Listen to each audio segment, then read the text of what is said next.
மத்திய கிழக்கு அரபிக்கடல் பகுதிகளில் 22ஆம் தேதி காற்றழுத்த தாழ்வு பகுதி உருவாகக்கூடும் என வானிலை ஆய்வு நடுவம் தகவல். டெல்லியில் நடைபெறவுள்ள வாக்குச்சாவடி முகவர் பயிற்சி முகாம் குறித்து அரசியல் கட்சியினருடன் தமிழக தலைமை தேர்தல் அதிகாரி அர்ச்சனா ஆலோசனை. புற்றுநோயால் பாதிக்கப்பட்டுள்ள அமெரிக்க முன்னாள் அதிபர் ஜோ பைடன் விரைவாகவும் முழுமையாகவும் குணமடைய பிரதமர் மோடி வாழ்த்து. ஆபரேஷன் சிந்தூர் குறித்து பாகிஸ்தானுக்கு முன்கூட்டியே அமைச்சர் ஜெய்சங்கர் தகவல் தெரிவித்தது குற்றம் என ராகுல் காந்தி காட்டம்.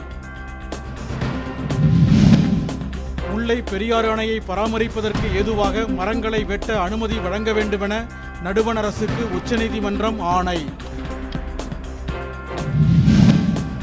கொள்முதல் செய்யப்பட்ட நெல்லுக்கான நிலுவைத் தொகையை வழங்கக் கோரி ராணிப்பேட்டை மாவட்ட ஆட்சியரிடம் விவசாயிகள் மனு. ஆரணி அருகே வாழியூரில் விறுவிறுப்பாக நடைபெற்ற மஞ்சு விரட்டு. காளைகள் முட்டி தள்ளியதில் இளைஞர்கள் காயம். மேட்டூர் பகுதியில் பெய்த கனமழை காரணமாக விளைநிலங்களுக்குள் தண்ணீர் தேங்கி நிற்பதால் விவசாயிகள் கவலை.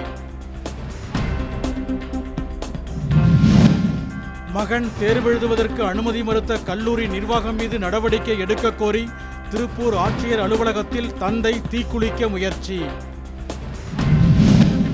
திருப்பத்தூர் மாவட்டம் குமாரமங்கலத்தில் இருந்த பழமையான புளிய மரம் பொதுமக்களின் எதிர்ப்பை மீறி அதிகாரிகளால் அகற்றம்.